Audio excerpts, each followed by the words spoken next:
What's the paraphrase word you're looking for? They have knowledge. Oh, that's a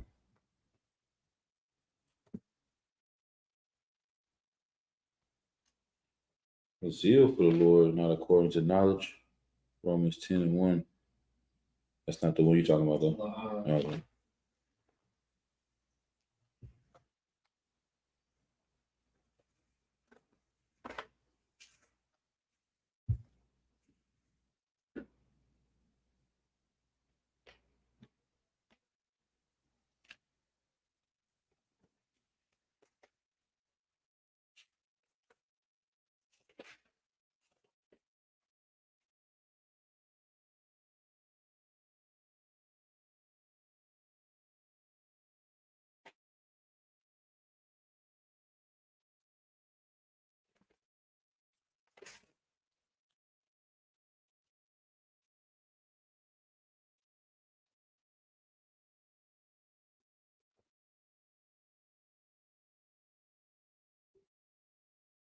Yeah, I may be thinking of Romans chapter 3, verse 20.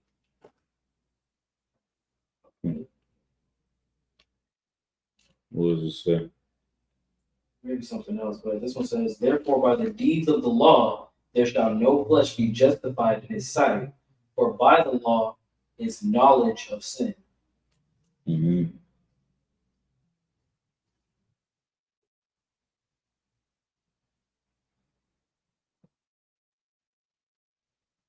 I don't think this is the verse I was thinking of, though, because the one I was thinking of, it alludes to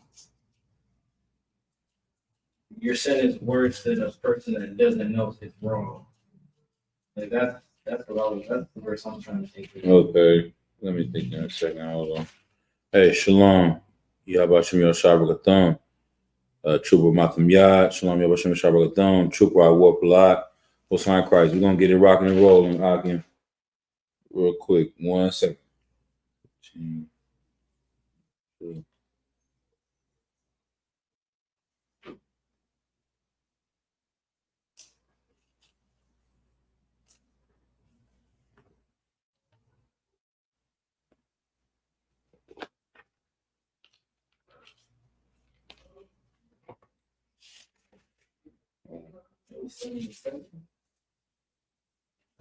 What you got?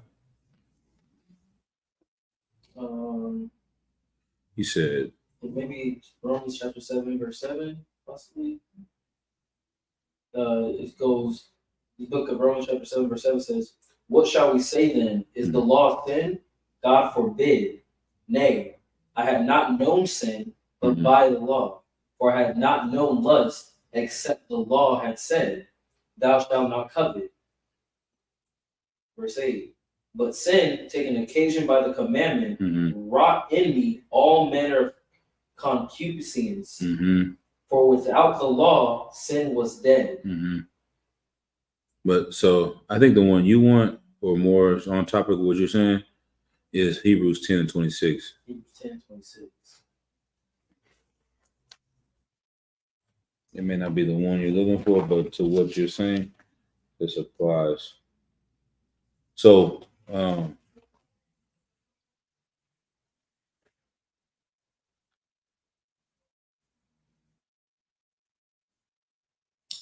maybe it's just quiet. It's part of it. I don't know if that's quieted either. Let me see.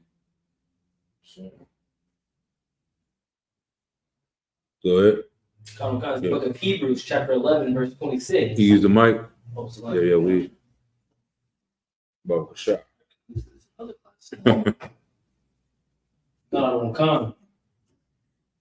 This is the book of Hebrews, chapter 11, verse 26. 10 and 26. I was lucky. Uh-huh. Chapter 10 and verse 26. For if we sin willfully, After that, we have received the knowledge of the truth. Right. So the brother is bringing out what we were talking about before the class officially started is how Christians may go online. They may make certain statements that are true according to the Bible. And sometimes, some people may feel like it's the same way with fake Israelites, right? That even brings it even more closer to home. Like a fake Israelite says the same things that we say. And so when you're in the world, you may have some type of affinity towards them, maybe the word I would say, like, you'll be like, damn, okay, we're doing the same thing. Everybody waking up. We should be together. Like, this is why they have unity camps, because they're saying similar things to what we're saying. But it's not the fact that they're right. It's the fact that the Bible is right. And what makes them even more wrong is the fact that they are close to knowing what's right. You know what I mean? Like if you have a Christian that comes out and says it's wrong to commit adultery, but then goes behind and eats pork. It's wrong to be a part of the rainbow community, and then they go and commit adultery.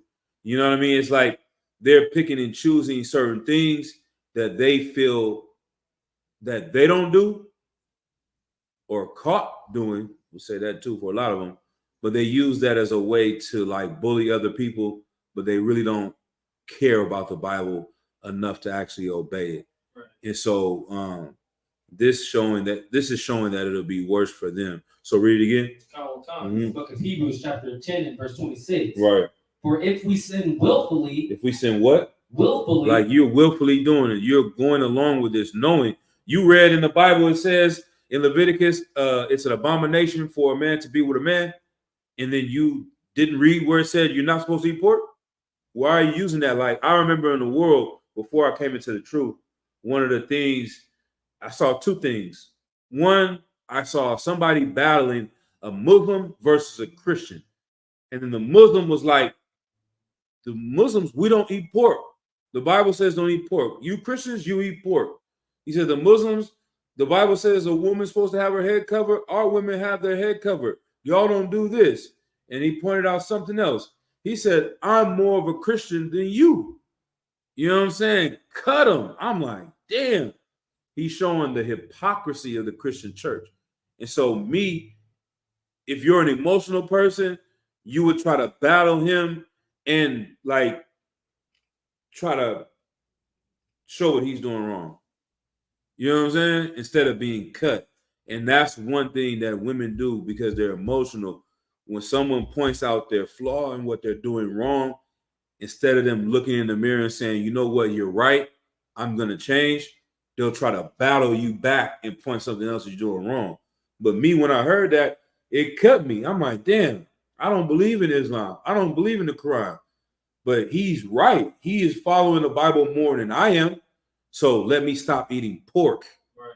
Let me become a better, quote unquote, Christian and do the things the Bible says as opposed to running away from that. You know what I mean? And so I also remember that one thing made me want to get closer and follow the laws of the Bible so that no one could use that against me. Right.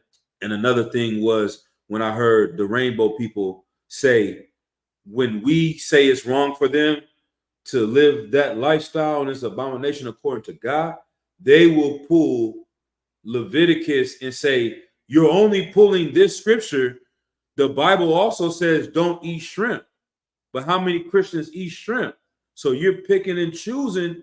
So it's just as silly for you to say someone shouldn't eat shrimp as it's just as silly for you to say someone shouldn't be a rainbow person. What in reality is that if you really follow the laws of God, you won't eat shrimp, and you now have the right authority to tell someone that you should follow this law too, because we keep all of the laws of the Bible. And so that's where you don't want to become a hypocrite. Right. But right here, read it one more time. So like Hebrews chapter 11 and verse 26. Mm-hmm. For if we sin willfully, after that we have received the knowledge of the truth, there remaineth no more sacrifice for sin. Right. There is no more. Christ died one time for your sins. He's not going to die again. Once you know the truth and you know this is wrong, these are laws you're supposed to follow, you don't have an excuse to say, I can do it again and then not pay for it. Now you have to pay for your sins. You're going to have to deal with the punishment for your sins because Christ already died for that one time. And now you have the law and you're willfully sinning, you're going to have to be that sacrifice. Go ahead. So, like I said, would you be able to use this precept to cut Christians when they talk about still being a sinner? Correct. Oh, yeah. Sinners? They say we've all fallen short of the glory. All have sinned. Yes, this is it right here. This is perfect. This one in Romans 6, which can clearly get to them. Like they're trying to justify continuing in sin. When Christ told that woman that was caught in adultery, what did he tell her? So like I said, he said, "Go and sin no more." Exactly. So it's possible. He did what to that woman? Go ahead. He forgave her. But he not only forgave her, what did he actually do for her? Oh, so like I said, he saved her life. Exactly. Get her brother in. You know what I'm saying? Like he saved her, but he didn't save her to go back and be a whore again. The whole purpose of him saving her was for her to stop doing it. And now to bring it all the way home, why did he save her? Is this right on time with the Christian church? So like you said, because she is a sinner? That's not only the reason why. There's another reason. The whole scenario explains literally the whole mission of Christ and how he dealt with the children of Israel. Oh, so like I said, because she was of his kin? That's part of it, but okay, let me ask a question and give you a little bit more here. I'm not going to try to be too vague. I don't want to give it to you all the way. So he saved her because she was Israelite. That's correct. Because, he's giving her a second chance. But what was the scenario that was happening? What did he save her from? Like you, sir, because the people around her were being hypocrites. Exactly. Get it. See what I'm saying? So the people trying to kill her for doing this one thing were doing other things that were just as wrong and were worthy of death. So he not only saved her to say, hey, stop doing this, but the reason why I'm getting in between you and them is because they deserve the same thing. Right. He who have not sinned cast the first stone. None of them could do it because they were all in the same boat as her. And so that's what you're seeing on TikTok is a Christian that has a porn addiction and, gets high is talking about the LGBTQ movement. Somebody over here that's about to have pork ribs on the 4th of July and celebrate every heathen holiday from January to December is talking about how it's wrong for women to not obey their husbands. You know what I'm saying? They're picking and choosing which ones they want to obey because it benefits them or makes them feel good or it gives them some type of leverage. So people are going to listen to me. Oh, it's that real church. They bringing it back. They ain't scared of the rainbow movement. They going to talk about it. You going to make it seem like they are righteous. And that's what they were doing with the Sadducees and Pharisees. This that old school. They about to knock her down. They about to stone this bro. I like them Sadducees and Pharisees keeping it real. You know what I'm saying? They following the law of Moses. No, they're not. All right. And so I had two. Give me Romans 6 and 1. Go to that one. And then next we'll go to Matthew 23 and 23. And then we will slowly make it to our topic. Okay. Yep. This is the book of Romans, chapter 6 and verse 1. Right. What shall we say then? Mm-hmm. Shall we continue in sin that grace may abound? Right. This grace that was given to that woman for committing adultery, which is a horrible offense, and she deserved every bit of that stone going upside her head. She deserved every lick of that stone knocking her the hell out. Shall we continue in sin that grace may abound? She's supposed to say, you know what? Christ gave me the pass to save my life. I'm about to go do it again and again and again. Like I got the free hall pass to just be a whore. That's crazy. But they teach that every week in the Christian church. That's their mission, is to come and tell that whore that she should do that over and over and over again. It's ridiculous. All right. Is there anything to keep going on now? verse 2. Let's go to verse 15. Con. Right. It's the book of Romans. Oh, no, go to verse 2. Did he say God forbid yet? Con. Uh-huh. Verse 2. Mm-hmm. God forbid. Right. How shall we that are dead to sin live any longer therein? Right. So why are they telling you it's okay to eat pork today, and then picking on the rainbow community? It doesn't make any sense, man. It's for their agenda clearly is not of the Lord. Right. It's blatant. You shall know them by their fruits. You just cherry picking your agenda, crossing everything else out and using it to push something else. Go ahead. So, like, sir, what is this? Is the spirit behind that just them being a bully, or is there something more than that? Just being a bully to be a bully? No. The spirit behind that is greed. It's a lust for power, right? You see what I mean? Because they want to gain, like they're gonna get. It's like I said, the Christian church, they get money. They get power out of lying to you. And so the more they can finesse people into following them, the better their life will be. So bullying just comes a part of it. If somebody's got to be in order for them to have power, they have to assert it over somebody. So they got to pick somebody who they can use it against basically today. Who can I punch at? And they'll find whoever that is and use that one that day. You know what I mean? Clefo Dollar may use the people that don't want to pay tithes to bully this week. He's going to be like, oh, y'all in here don't pay no tithes. You got money. You bought that purse, girl. You need to come bring it to the Lord. Put it up on here. So they're going to make them feel bad today. Somebody else is going to go over here and make people that commit adultery feel bad. They're going to pick one sin and they're going to zero in on it to increase their power. Go ahead up. So it's the spirit of them trying to feel superior in a way. Definitely, that's part of it. Exalt themselves. That's what it is. To exalt themselves and to be God-like.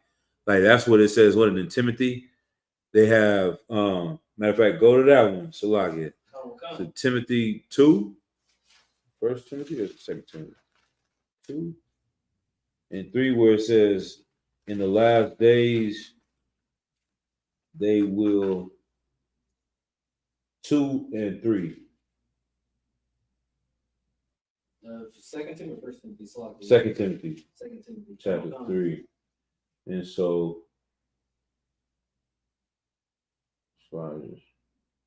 chapter 2, verse 3? Yep. Start at verse 2 real quick. Just run down too quick, but this is part of. This is the book of 2 Timothy, chapter 2, verse 2. Right. And the things that thou hast heard of me among many witnesses. Where you at? 2 Timothy chapter 3. Oh, Salakia, chapter 3. And verse 2. The book of 2 Timothy chapter 3 and verse 2. Right. For men shall be lovers of their own selves. Right. Covetous, boasters, proud, blasphemers, disobedient to parents, unthankful, unholy. Right. Verse 3. Without natural affection, truth breakers, false accusers, right, incontent, fierce, incontinent, fierce, despisers of those that are good. Right. Verse 4, traitors, right, heady, high-minded lovers of pleasure more than lovers of God. Right. And there you go. Verse 5 is the point that I wanted to get to. Verse 5, having a form of godliness, right, but denying the power thereof. Right. So you see what I'm saying? The Clefo Dollar is getting on jets and planes, $50 million. He has a form of godliness, like he is exalted himself. He has power. He has all these things going on. He's covetous, he's boast, he's proud, he's a blasphemer, he's disobedient, he's unthankful, without natural affection, truce breakers. They tell you one thing, they do something else. You understand all these things: false accusers, traitors, high-minded, lovers of pleasures more than lovers of the Most High. Having a form of godliness, having this power, having this ability to affect the minds and hearts of men and women and children, but not, what does it say? Denying the power thereof. You want to be God. You are godly, but you don't follow God. Right. You won't submit to the Lord so that you can be God. You feel me? Like, how can I follow God if I'm God? I make my own rules. That's why being spiritual is so evil. Because when everyone says, you've heard that, I know you've heard, you from this generation. You ask somebody, they believe in are they Christian, are they Muslim, are they this or that? They'll say, no, I'm spiritual. I'm spiritual. That's what I am. Okay. Why are they spiritual? Because when you're spiritual, now you are God. Right. You don't follow anything but what you want. If you say smoking weed is fine, then who else do you answer to but yourself? Your spirit guides you. You spiritual. You in tune with the Most High. Whatever you say is okay. And that is a very evil thing. So that's a part of them, you know what I mean, exalting themselves and making themselves, they have a form of godliness, but really denying the power of the Most High. So drop that. All these go together. Let's go to Matthew 23 and 23. Oh, God.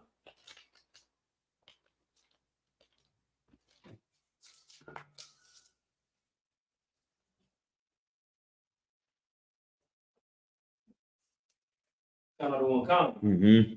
This is the book of Matthew, chapter 23, and verse 23. Right.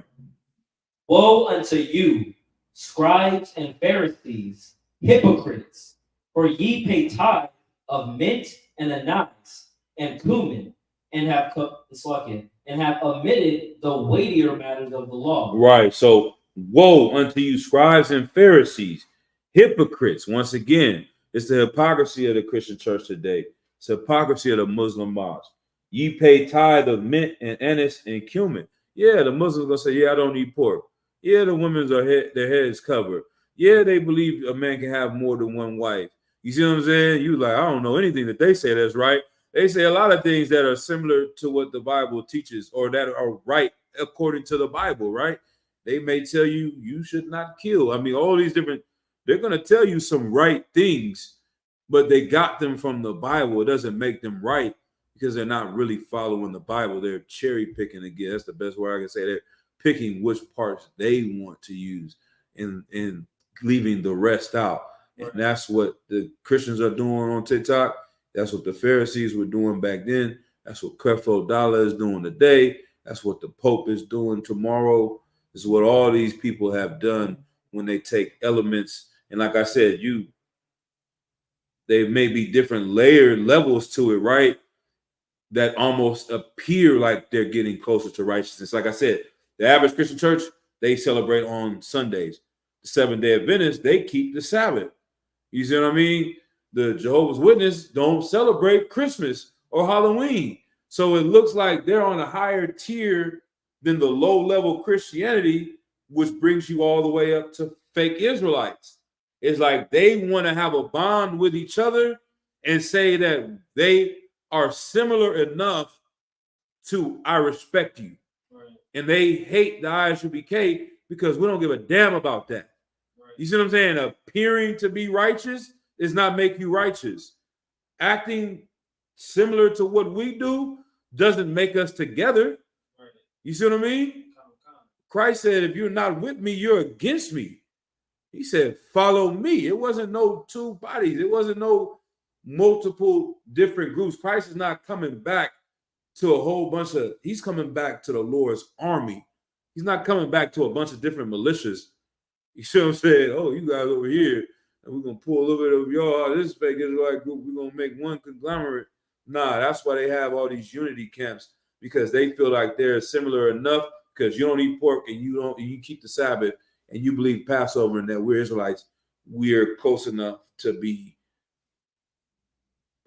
together. But if you're so close enough to be together, what is that? And you're not together. So I consider that division? It's division, but okay, I know I like my vague questions.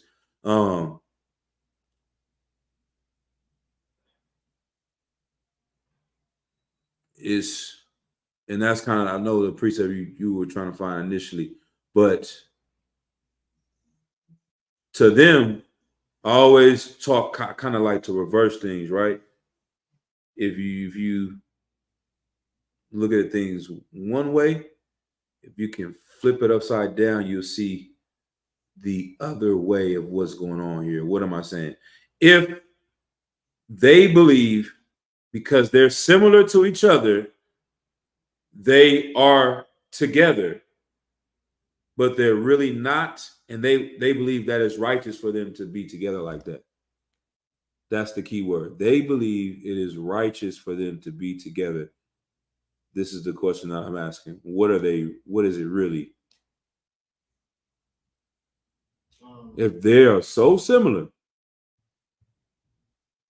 and they believe something so similar that they feel like they should almost be together, and it's righteous to do that. Like I said, opposite is the key word. They believe it's righteous. Opposite. So it'd be wrong for them to be with people that aren't with them. And what's the opposite of righteous? It's unrighteous. Or evil. There you go. That's the word. You see what I'm saying? And that's what people will miss if you're not in the truth. What they're doing is evil as hell. It's almost more evil than the Catholic person. It's the other way around. You see what I mean? Like they want to look at the person at the bottom, they're going up this ladder. Oh, okay, this is regular Christian church. All they do is go in the club, celebrate Halloween, get high, go to strip clubs. They evil Christians that follow the Bible. And they go up, oh, we the Seventh-day Adventists. We righteous Christians. We follow the Bible for real. And then the Jehovah's Witnesses like, nah, we better than y'all. We don't even do this and do that in the third. The fake Israelites are like, nah, we really keep Passover. We really do the first fruits. We know we're the children of Israel. And da-da-da-da-da. That's why we got unity camp. Like, y'all really think you know the truth. You know the Bible so well, but you are not together. That's evil as hell, like. That's more unrighteous than the one at the bottom. You see what I'm saying? That's why they say I'd rather you be lukewarm. I mean, I'd rather you be cold or hot than lukewarm. That's the most lukewarm thing you can do because you're spitting on Christ, him dying for a nation of people, and you're dividing the nation of people that he came to save. Right. You know what I'm saying? And that's yeah. So we'll go ahead. So I was going to ask, is what makes it even worse?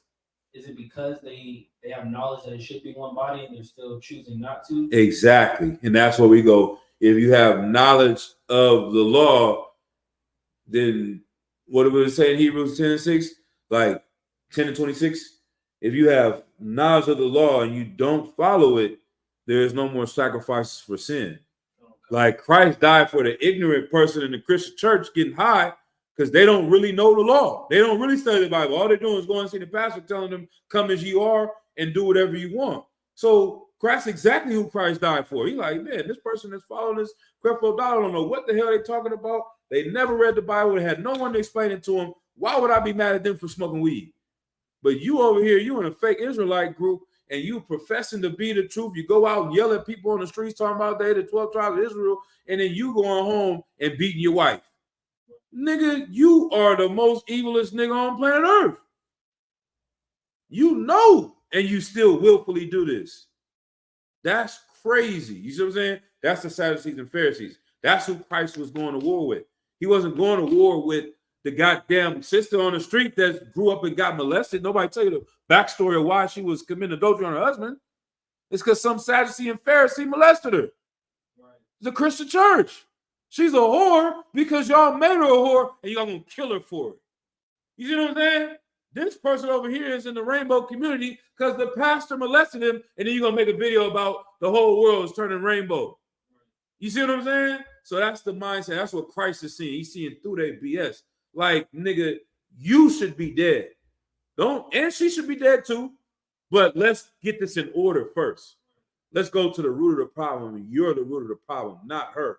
If anybody needs mercy, it's her. If anybody doesn't need mercy, it's you. You really teach the law. You really know the law. You went to theologian school. You know who the children of Israel are, and you still teaching this BS. You are of your father, the devil, and the lust of your father ye shall do.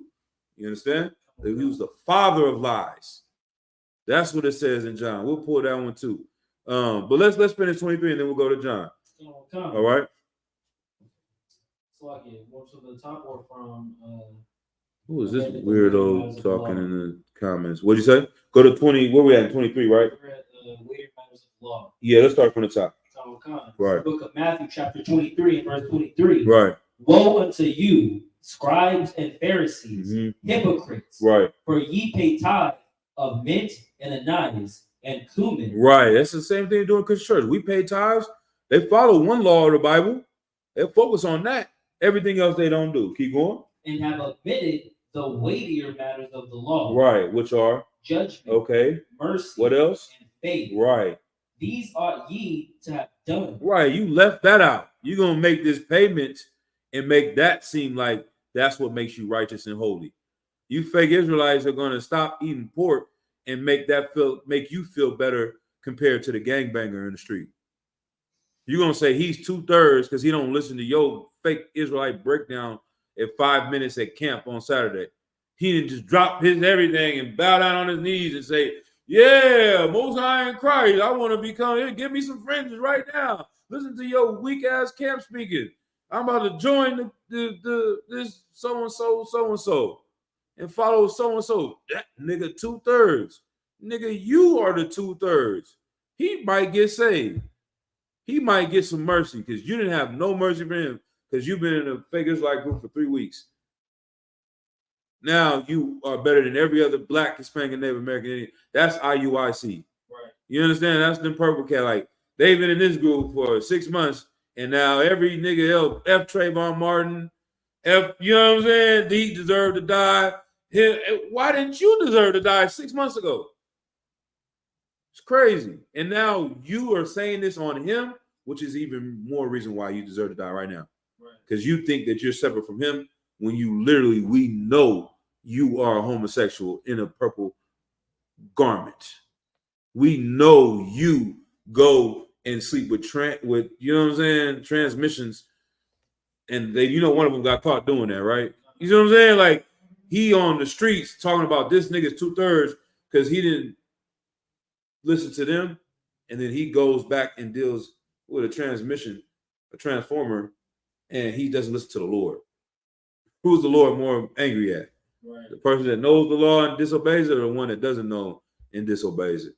Well, go ahead, Art. One who knows, sir. Exactly. Right. Did you have something though? Law, sir. Okay. And then and it says, and not to leave the other undone, right?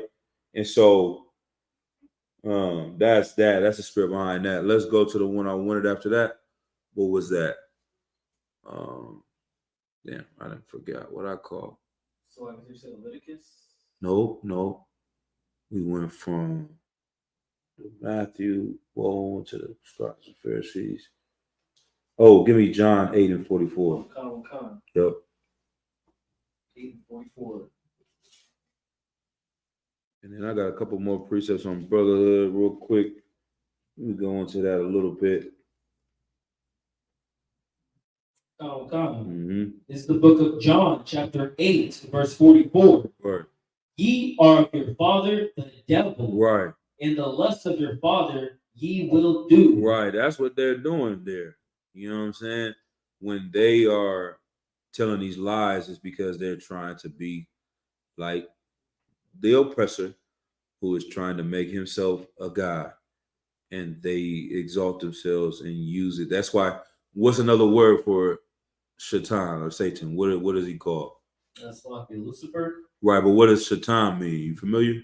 What is his title? What does it mean? Satan was known as the Morning Star.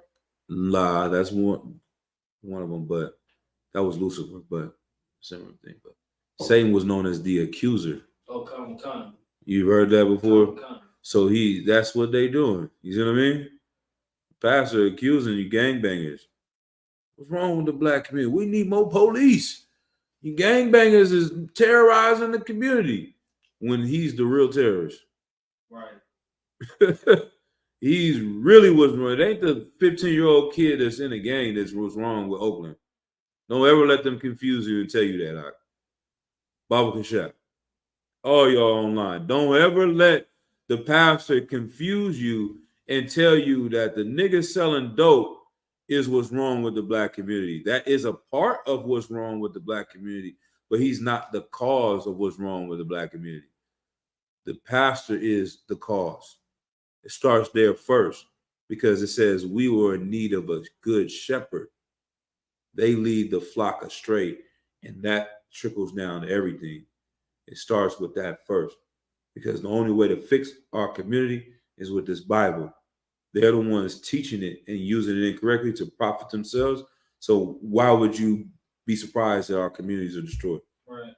The people that are supposed to be watching over us and shepherding us are abusing the flock and taking advantage of the flock. And then telling you they are accusing this person, this one woman as a whore is what's wrong with the black community.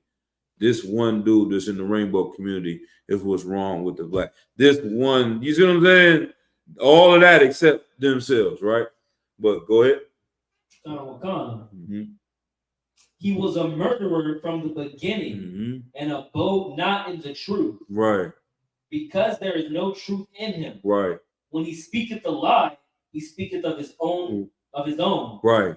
They were bloodthirsty too. Like killing that sister for committing adultery, that really would have been murder. Right. There's a difference. You know what I mean? Like, how can I explain this? You kill my cousin. Straight up kill him. I go back and I hunt you down and kill you. It's not self-defense. That's murder. You see how I can go to jail for that? Even though you technically did something wrong. And I'm technically doing what should happen to you. But I'm not going through the proper authorities. And I killed somebody else. It's like the Chicago theory. They say niggas in Chicago are killing niggas because they killed the nigga that killed the nigga. You know what I'm saying? Like, you getting revenge because you killed my cousin, but you killed my cousin because he killed your cousin. You see what I'm saying? But how do I got the moral authority to go back and forth when it was started off as the wrong thing? You know what I'm saying? So it's like them killing her would really be nigh to murder because they're just as guilty as her. It's you don't have the authority to make that decision and actually bring justice because you're unjust. Right. And that's why we don't follow the laws here in America, because the judge that's going to give you 25 years for selling cocaine is the same judge you sold cocaine to get high in the strip clubs. It just doesn't. He's going to arrest this woman for being a prostitute, but she's looking him in his eyes knowing you purchased me last week. It's crazy. Right. And so they are murdered. Like, they want to kill others spiritually and physically to feed that lust of their power and to distract others. You know what I'm saying? So don't look at me, look at them. We're going to make this spectacle so you feel like I'm super righteous because I'm holding it down, showing you what's wrong with everybody else in the world. Right. Go ahead. Come. When he speaketh a lie, he speaketh of his own. Right. For he is the liar and the father of it. Right. That's it. So with that, that's the ends of that for these this concept of what's going on with them. And so in the last days, they're going to try to get closer to what's right because we are magnifying the truth more. Like when the truth was hidden more, they had to do less. Because up until recently, Creflo Dollar used to say you had to pay tithes. Right. Did you know he switched that? You remember that? He said you don't have to pay tithes because tithes are part of the law. So then he asked the people to give a portion. And he basically said y'all should give 20 or 30% now. You know what I mean? Because in essence, if you don't have to give 10%, you have to give what you want to give. You should be giving more, basically. So he flipped it and got on some PR. What is it called? Not crowd control, but like, you know what I mean? Like he's trying to protect his brand and try to double, triple down on it. Like, yeah, tithes is done away with because what got him caught up in the tithes lie was us pointing out the fact that he's saying follow the law and not follow the law. You can't do both. So he had to figure a way to go around it. So it's like the more and more we magnify the truth, you're going to see more Christians come out saying, you're right, we shouldn't eat pork. You're going to hear more and more Christians come out and say this against the rainbow community. More and more Christians are going to come out because we're revealing how much of a hypocrites they are. You know what I mean? And that's what, like I said, I think fake Israelites are like the pinnacle of that. It's like they always have been, I don't even know if I want to say rumors or theories. I think it's pretty much One West history. Yeah, I've heard Commander Giuliani say this, right? That they were sending people in and asking the seven heads to change the doctrine of the UPK. That's great. I didn't know that, sir. Yeah.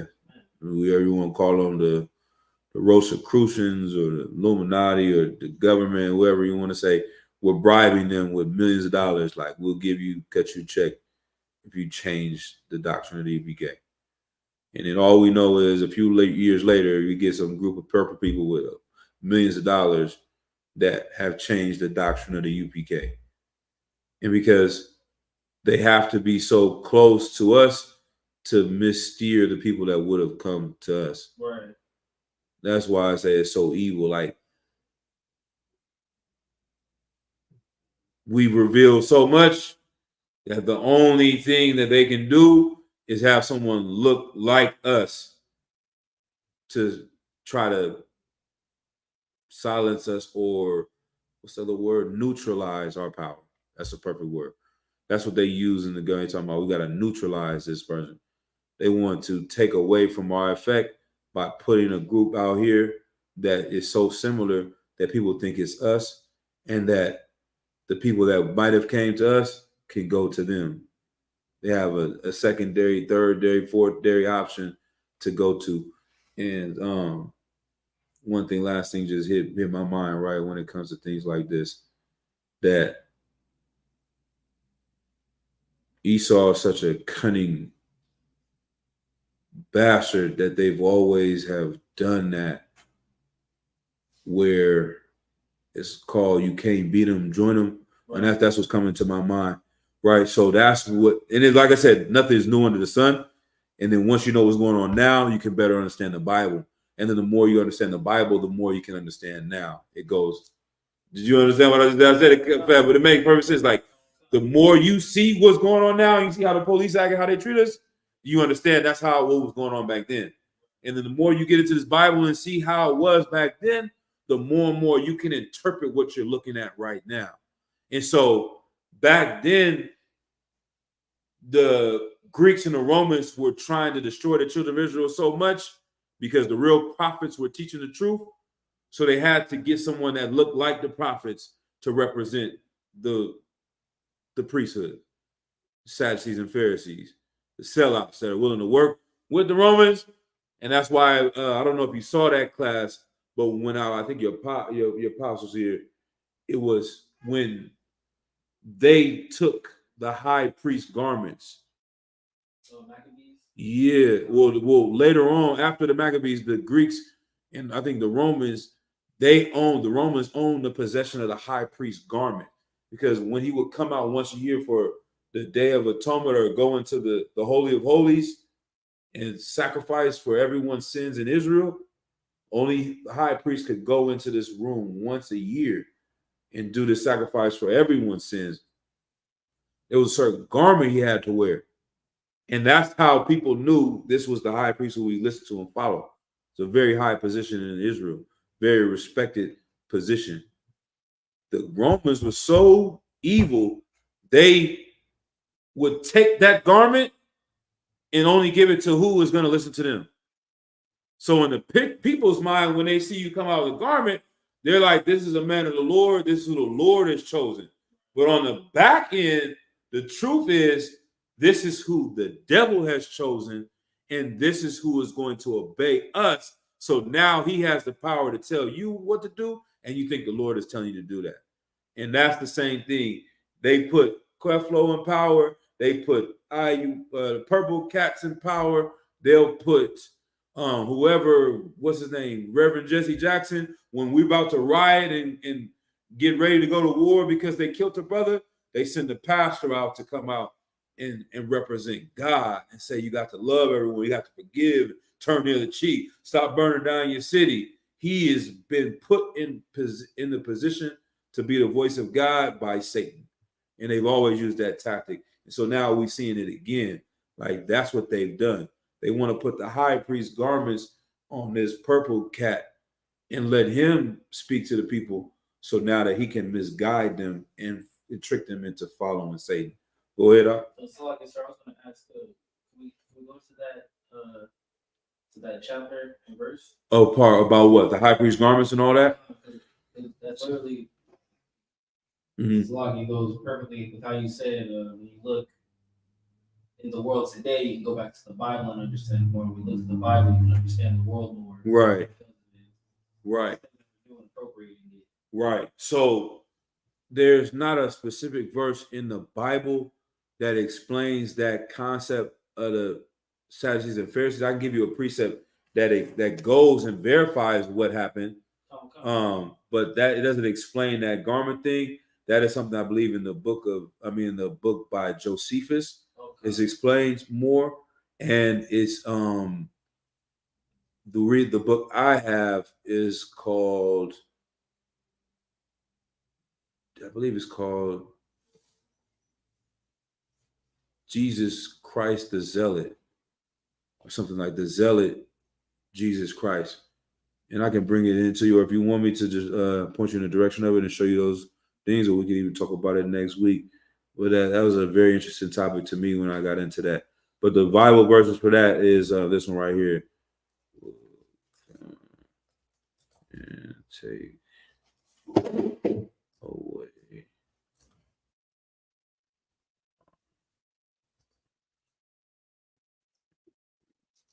Let me see. No, not that one.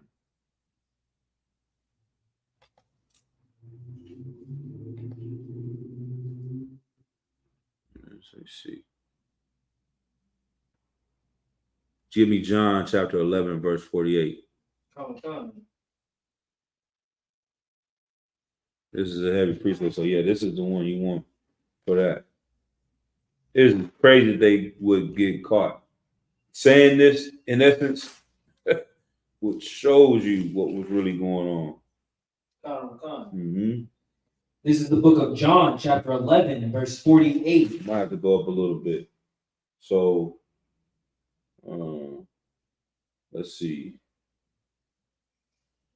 And we'll probably end on this note then. Let's go up to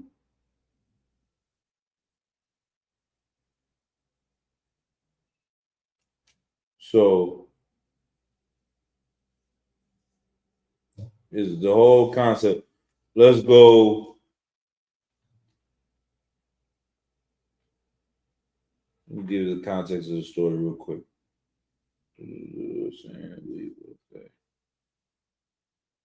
So I'll give you the quick back end of it, but we can start.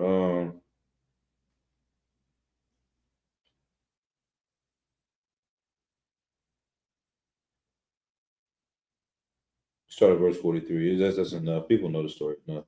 The book of John, chapter 11, and verse 43. Right.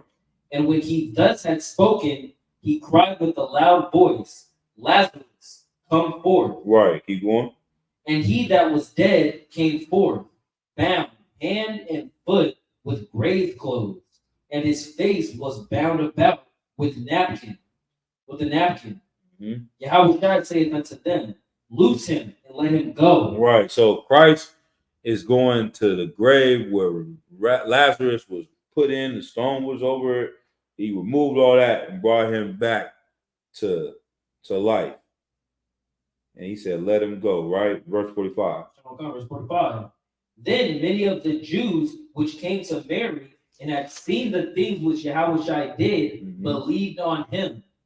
46. Right. Everybody, you see that. Right. This is the guy we need to follow. This is the Messiah. This is the one we've been waiting for, that Moses talked about, that all the prophets in the volume of the book, we've been waiting. It's just like the movie The Matrix. Have you seen The Matrix? You really remember it, or you not too? I remember. Okay. Remember how Morpheus was always looking for the one? He was like, we looking for him. We got to find.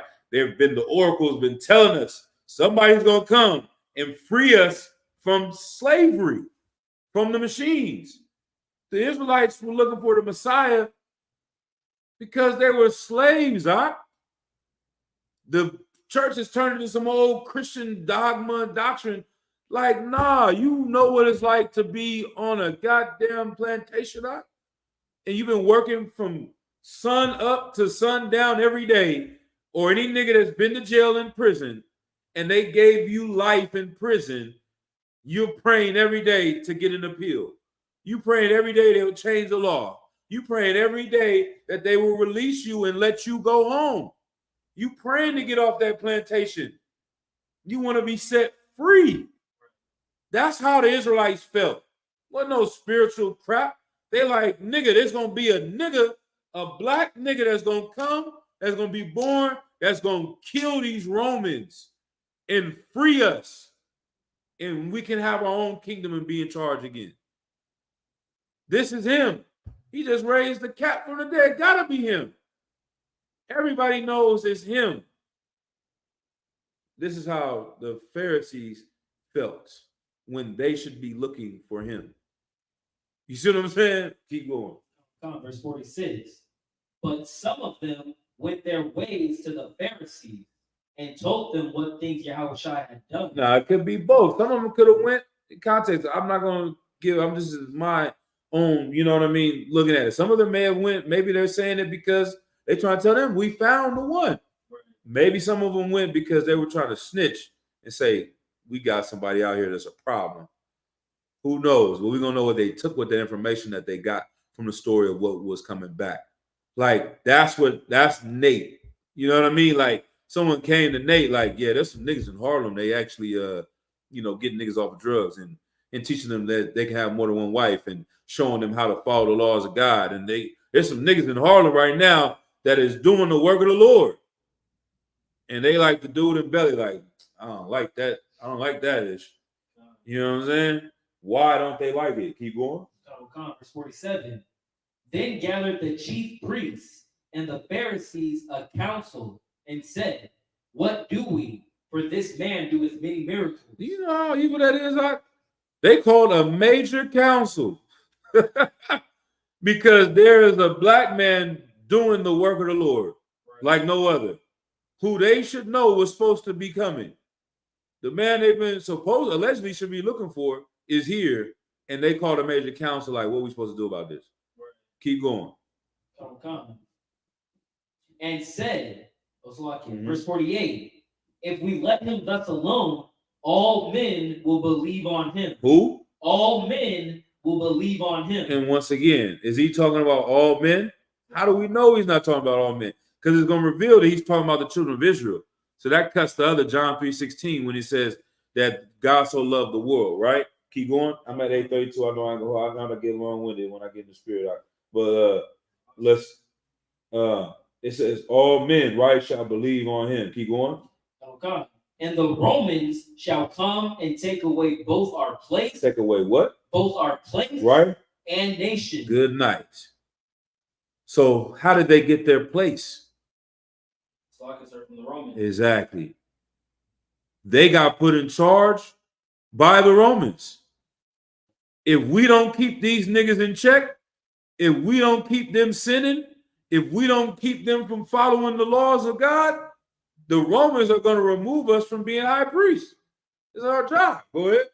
So, sir, this is actually the first time I've seen or put it together. Could you use this precept to show that the white man is the devil from John chapter 8 when he says, "You have your father the devil"? Right. that this is the precept to go with that too, because showing that their leader was the Romans.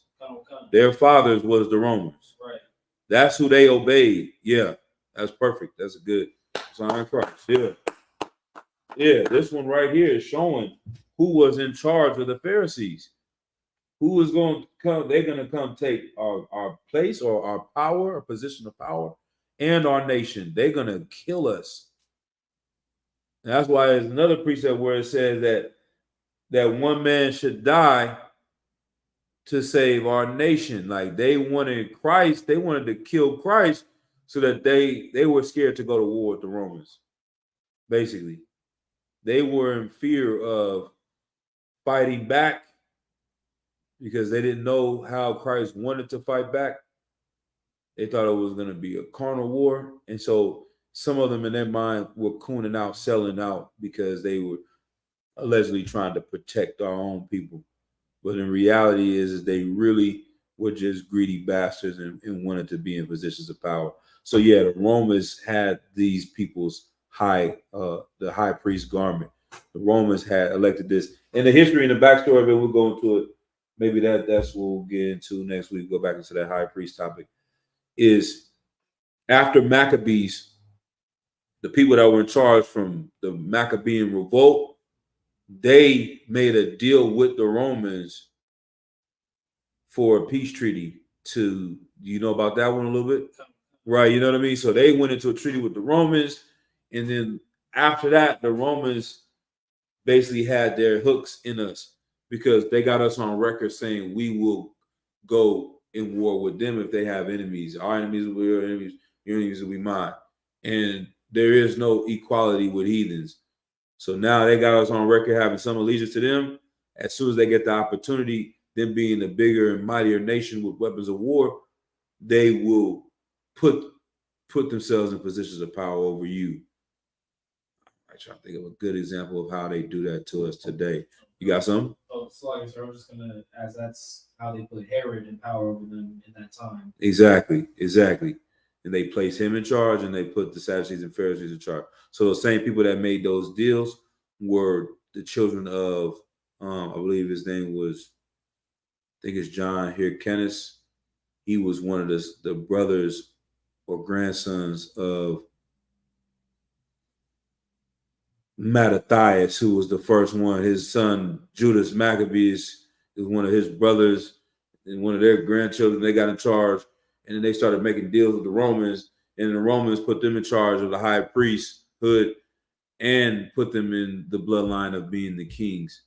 So now they were out of order because people that weren't Levites people that were Levites were getting put in line to be king when it was supposed to be Judites. So it got all muffled and confused up. And then, like I said, some of the heathens were mixed in because they went over there and started making the Edomites obey the laws of God. There's a whole lot of little backstory to this stuff that makes it all make sense when you really see it all added up.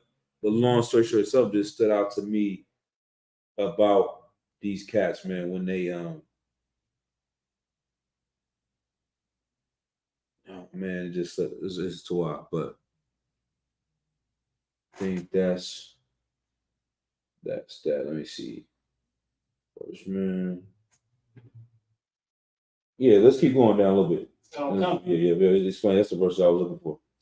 Verse 49. Mm-hmm. And one of them, named Caiaphas, being the high priest that same year, said unto them, Ye know nothing at all, mm-hmm. nor consider that it is an expedient for us that one man should die for the people, mm-hmm. and that the whole nation perish not. Right. 51. And this spake he not of himself, but being high priest that year, exactly, he prophesied that Yahushua should die for that nation. Right. So him being the high priest, once again, so he was in that position. He was the one that the Romans had knighted or put into position, right, to be over the kingdom of niggas. And he is like, man, in order to save our nation of people, he's going to have to die. In order for us to continue going on, which would be nigh unto like I was talking to Captain Quam, I didn't see it in class earlier, but there was, I guess, apparently some police officers in Texas came out and said that they saw some Negroes making a white woman bow down and kiss their boots, and they wanted to go to war with black people, have a race war with black people. So, you know what I'm saying? But see how you said that? Get that brother in. That's in the spirit. You see what I'm saying? You heard that. You said Most High in Christ. Now, what are some coon black person here? We are problem makers. Exactly. We're troublemakers. We're making oppressors try to harm our people. So if they go out and kill somebody, they're gonna blame us. You see what I'm saying? For causing that person, instead of seeing that the devil is the one that's wrong. So, sir, that's the exact argument Black 100 gave to Captain Tazaria. Right. The boot case, he was just like, we're out here trying to make it so that the white man will come out and do something to us. And it's like, it's just like he didn't even realize that, like, everyone listening to him heard a coward. Right. Which is just, or I don't know, maybe it's just people in UPK that thought of him as a coward. Maybe right. The world agreed with him. Right. But he literally made that exact argument, saying it's only going to make them want to harm us even more. Right. And you don't get mad at them for wanting to harm us. Right. That is not the point that you notice. That's the same way the Sadducees and Pharisees felt. They're like, hey man, you're gonna get us jammed up with these Romans, they're gonna kill us. Why? Because I love black people? That's the danger? Christ healing us is gonna get us killed. That's a problem. Maybe you should focus on getting together and getting rid of these Romans, because you really need the Lord right now. Because if these people are that evil to kill you for loving the Lord, you shouldn't want nothing to do with it. Why would you want to obey them and be up underneath them? This is the most evil and wickedest bastards you could think of. And that's the last point I'll say. I was talking to Cap. We 10 minutes over. These oppressors are so evil. The police are on there talking about killing us because we talk to a person and convince them that they should do something to humble themselves. Right. And they heard that happening to this innocent white girl in their mind, and they said, we're worthy of death. The reason why they do that is because they, one, are really prideful. Two, they really love their people. Three, they have been free for a very long time. Because they can go into our church and kill 10 black people. They can go into a grocery store and kill 10 elderly black people. Right. And black people will say we should hug and forgive them for it. Right. We are slaves. We will say we should hug and forgive them for killing your grandma in cold blood in church while she's praying. You talk to a person and convince them they should do something, and they say, you know what, I'm gonna do it. And they like, that nigga deserves to die for treating that white woman like that. You see how different that is, Doc? We didn't grab her by the head. We didn't force her to kiss our knees. Like, even that is lesser than what they did to us. Right. Think about that. Like, if we were going on the streets and we grabbed a white woman, bitch, kiss my boot, then they would almost have a valid point, like, okay, they deserve to die. We talking to her and convincing her. She did it on her own accord. And they're like, yeah, we got to kill them, all of them. The ones that had nothing to do with it. They don't want to come kill her. They want to kill some other black people, just any of us. Right. That's because they are prideful and they're free. They kill our people, we should definitely feel like that. You see what I'm saying? Like, now, could you imagine what would happen if we did any of that, what they've done to us? You see what I mean? It would have been a world war. It would have been a civil war off the rip. If it was Negroes going around doing the things they have done to us in the slightest way, it would have been over. Right. They'll destroy our whole nation. They'll wipe us all out. That's what they knew. And they're like, the Romans, we can't fight back. What? Hit them? What you mean?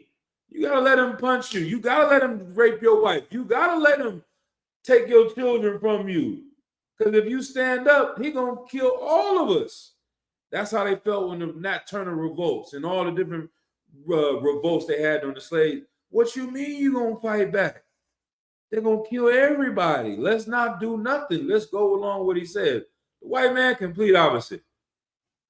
Right. Give me liberty or give me death. They have been free long enough that they don't understand letting your freedom be taken away in any way, shape, or form.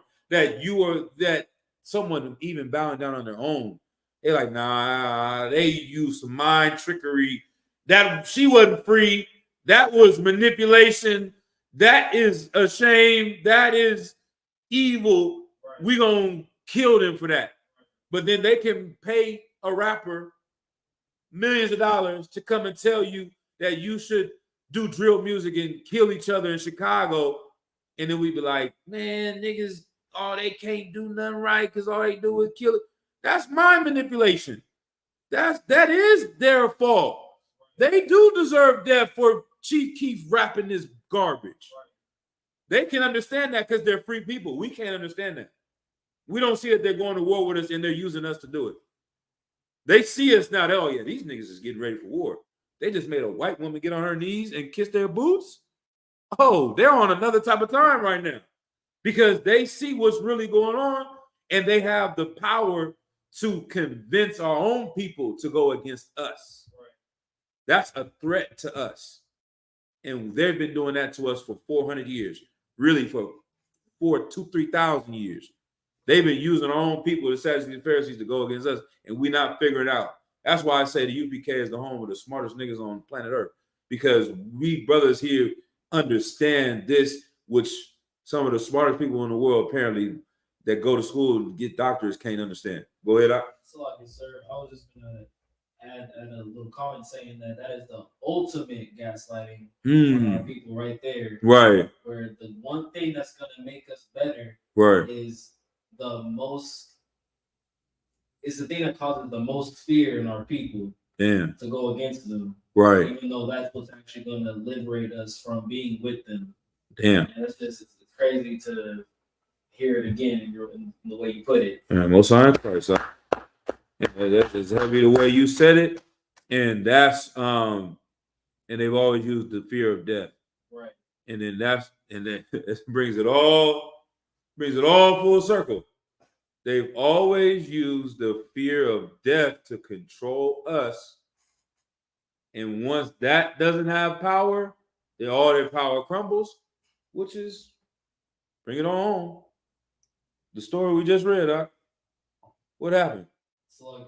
What made them have this council?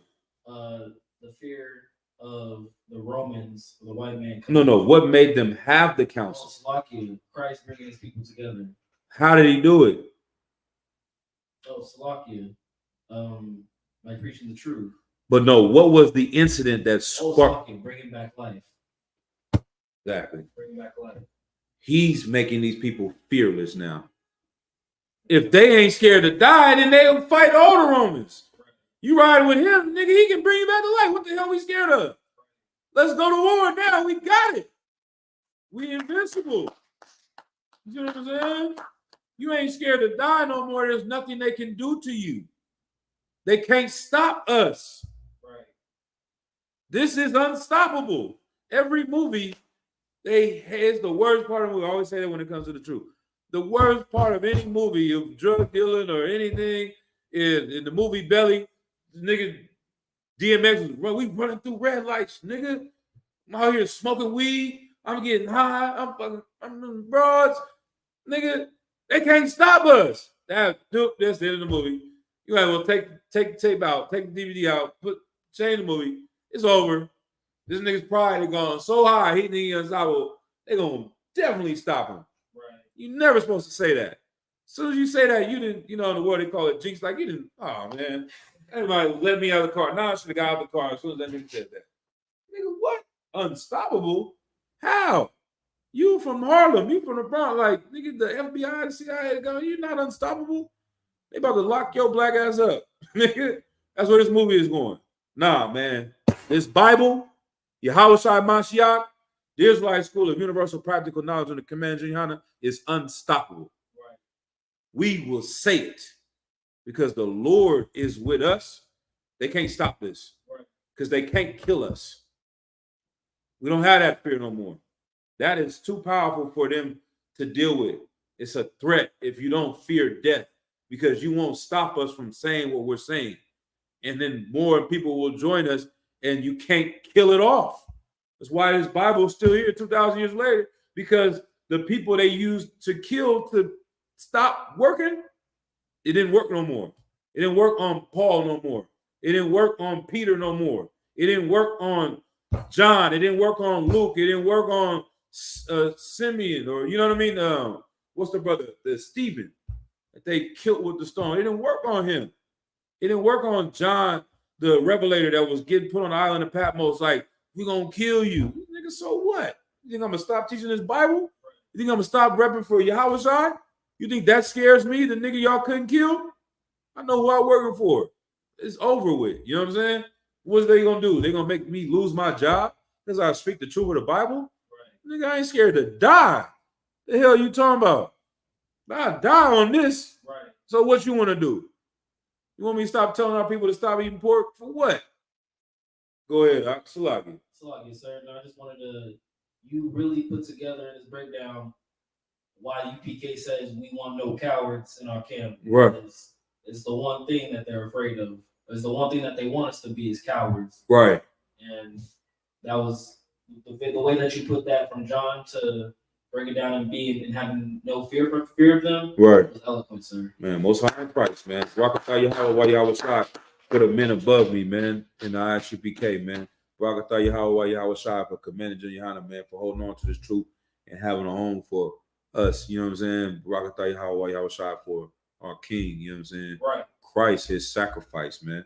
This is what we do it for. This is for all the men before us that came that did lose their lives in order for us to have this opportunity. Who am I but to not owe everything and give them the credit for this? You know what I'm saying? It's not me. It's the Lord that has, given me this information through these great men before us, man. So I see the brother has a quick question. Slaki, who really were the Sakari, not the fakers like him? They're showing them. Yeah, Matamya will go if you want to go. If you can't write that down, for time's sake, we're going to come back to that. The Sakari, long story short, were just a sect, you had the Sadducees, you had the Pharisees, a different sect of people. The Sakari were men that carried daggers and knives, and they would go and do assassinations on people they felt like sold out to the Romans. So if you were a revolutionary and you felt like Creflo Dollar was going against the black community and teaching us the Bible wrong, and you had a real zeal for the Lord, and he was the reason why the Romans were in power, they were using him, you would take your Sakari or your dagger and go and kill him in the midst of a crowd and then dip out like guerrilla warfare and dip into the mixes, because they were using guerrilla warfare where they be in plain clothes, plain sight, but they were going to war. That's what guerrilla warfare is. You dress up like a civilian and then you do acts real quick and then you fade back into the crowd. That's what they were doing. This is why the leader of this fake Israelite group, Sakari, today calls himself Guerrilla Hebrew, because they were using these guerrilla tactics to go out and go to war. You know what I mean? But that's it for that. Like you said, that was a heavy point. We'll just end it on that. All right. I'll give everybody a salute real quick. Shalom Yabashim Yashai Rakatham and Yahweh Shemana Tham Bashim Yashai to all the sisters. All right, class dismissed.